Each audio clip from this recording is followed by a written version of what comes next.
are something that most people come up with in the proposal stage of the thesis, not something you're usually still working on in thesis too, but you could still change it. Sometimes writing is a discovery process and we decide that what we had in the beginning is not what we want at the end. So keep that in mind, I guess. But research questions are usually the driving force behind your thesis. And the way to develop them is that they need to be 5 things, I think.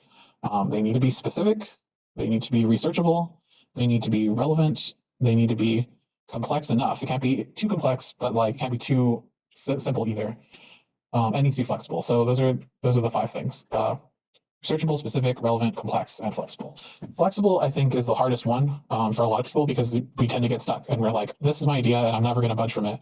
But that's not always the case. It's not always good. Sometimes you need to bend a little bit to readjust your expectations, especially in higher education and academic writing. Obviously, this is going to depend a lot on your advisor and your committee chair. They tend to not want you to change your research question once you've developed it, and they usually want to develop it with you.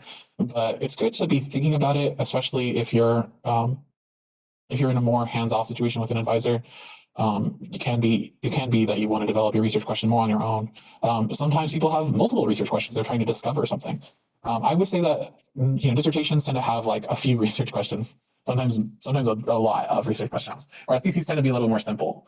And this is one way that thesis is very different from just like a regular paper. I feel like papers can be very analytical, very straightforward of saying, this is my stance and this is what I'm arguing and that's all there is to it. Whereas even analytical or even humanities-based and theory-based theses and dissertations have some kind of research question, something that they're trying to answer, something that they want to leave behind for the other academics in their field.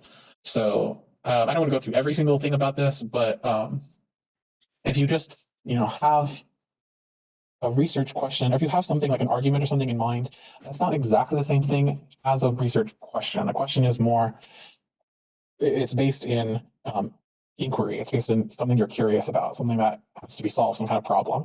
Whereas if I say, I have this answer, I have these answers, I have solutions, it's not the same as saying there are still things that I want to discover. There are still things that haven't been discovered in this process.